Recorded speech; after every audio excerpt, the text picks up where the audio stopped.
Well, it's been a couple of weeks since Steve Maclin's victory at the Unbreakable pay-per-view, and so far the International Championship has been booked really strong. I bring this up because, as most TNA fans know, the company has had a rocky relationship with mid-card titles, not named the X Division. Whether it's the higher-ups losing interest or the reign itself being a dud, there have been many times the mid-card titles have been undervalued in TNA, as the following matches will demonstrate. Also, before anyone asks, there will be no X Division title matches on this list, as there have been countless bad matches for that belt. It could be a top 10 of its own. Welcome to Lace 'em Up Media, and here are the 10 worst mid-card title matches in TNA wrestling. Before we get started, be sure to like, comment, and subscribe to the channel and hit that notifications bell, so you can be updated about our latest videos. Number 10. Lashley vs. James Storm, TNA Impact.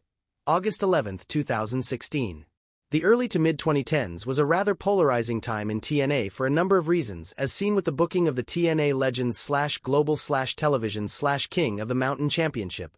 Seriously, they renamed this belt more times than they had pay-per-views in the mid-2010s. Anyway, by 2016 things were looking bleak for both the company and the title, so the decision was made to finally put the belt to rest. After defeating Eli Drake, the future LA Knight in WWE, for the King of the Mountain title, James Storm was soon confronted by Bobby Lashley, the reigning TNA World Champion who defeated Eddie Edwards not too long ago to become X Division Champion. A challenge was made for the August 11, 2016 edition of TNA Impact, where both men would put all three of their titles on the line. The match itself was good, which isn't too surprising considering the talent involved, and it ends with Lashley capturing almost all of the gold in TNA. Cue that impressive shot of Lashley post-match where he's posing with all three of the titles around him. However, what gets this match on here is the fact that Lashley about a week later calls out Dixie Carter and Billy Corgan to complain before tossing both the X Division and King of the Mountain belts, thereby vacating the former and the end of the latter on screen. A complete waste of time, and further added negative publicity to a company that was already up to their necks in it. Number 9. Kenny King vs. Tommy Dreamer, Victory Road 2023. I guess it's time to talk about this match again. We spoke about this in our video, ranking every Impact/TNA digital media champion, and after rewatching this match for research, it still isn't good. The story going into this match saw Tommy Dreamer putting his in-ring career at stake in return for a shot at Kenny King's digital media championship at Victory Road. The action wasn't anything special. There was a bunch of outside interference, and after one DDT by the ECW legend, Dreamer became the new digital media champion in his hometown of New York in a match that went over 12 minutes but felt much longer. Number 8. AJ Francis vs. Rhino, TNA Impact. July 11, 2024. Speaking of ECW legends fighting for the digital media championship, we fast-forward several months to the July 11, 2024 edition of TNA Impact. Of the many matches that took place on the show, one of them includes AJ Francis making his first title defense of the DMC against the War Machine Rhino. After making an insulting sports reference to the crowd, Rhino responds by beating up the champion before an attempt at his finisher is thwarted by Rich Swann, ending the match in less than 60 seconds. Then Santino Marella, TNA's Director of Authority, comes out and not only restarts the match but now makes it a Philadelphia street fight, because the show took place in the home of ECW. So the match resumes, both men use a steel chair on each other, a table is soon brought into place. Francis hits the low blow on Rhino before going for the roll-up and the win. All of this went 2 minutes and 27 seconds. Nothing else really to say about this one here, so let's move on. Number 7.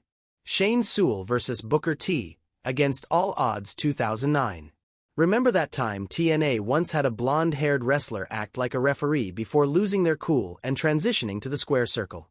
If so, I should mention that I'm not referring to former TNA Knockouts champion Taryn Terrell. Instead, I'm talking about Shane Sewell, the Canadian wrestler who was in TNA for several months, with the bulk of his time seeing him feuding with Sheikh Abdul Bashir.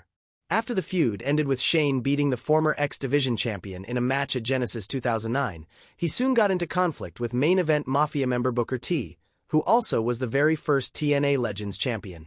This soon led to a title match at Against All Odds 2009, and to say this match was treated like an afterthought might be underselling it. The opening minutes sees Booker and Shane stalling before locking up. From there, the action is pretty basic, especially on Sewell's part with his biggest move being a running bulldog. Soon Booker T's wife interferes, thus allowing the Houston native to hit his finisher, and just like that the match is over. In fact, the only memorable part actually happens after the match, when AJ Styles returns to beat up Booker and steal his Legends title before cutting a promo. At least Booker's next title defense on pay-per-view would be much better, but that's a story for another video. Number 6. Eddie Edwards vs. Aaron Rex, Bound for Glory 2016. After the King of the Mountain title was retired thanks to Bobby Lashley, Billy Corgan introduced the Impact Grand Championship. This brand new belt would be fought in a round system similar to that of matches that took place in Europe, with judges standing outside of the ring conducting points, and the match would only end via pinfall, submission, or judge's decision. The tournament finals to crown the first ever champion was set to take place at Bound for Glory, with Aaron Rex, the former Damien Sandow, set to take on Drew Galloway, aka Drew McIntyre. However, Drew was taken out with an injury, so instead Eddie Edwards would take his place. From an in-ring perspective, the match was fine. Unfortunately, due to the 5-minute time limits of each round, the energy within the match would suddenly stop in order for the judges to tally up their votes. Also, the crowd themselves were not a fan of Eddie Edwards for some reason, with chants of "Eddie sucks" and some calling for Davey Richards, Eddie's tag team partner, at various points. Also, the lights went out at one point in this match, leading to fans audibly chanting "Pay your light bills." Not a great look or a great start to a brand new championship. Number 5. Rob Terry vs. Orlando Jordan, Sacrifice 2010. As one of many former WWE stars who joined TNA at the start of the Hulk Hogan era, Orlando Jordan's time in the promotion was certainly strange, as evident by his feud with Rob Terry. Following his victory at a house show in his home country of Wales, Rob Terry defended his newly won global championship against everyone until he caught the attention of Orlando, leading to some bizarre and suggestive segments, including a short-lived talk show segment called The Ozone. This all led to a match at Sacrifice for the global title, and considering that Terry wasn't a great wrestler and Jordan himself wasn't exactly a ring general, it's not too surprising to hear that this match was boring.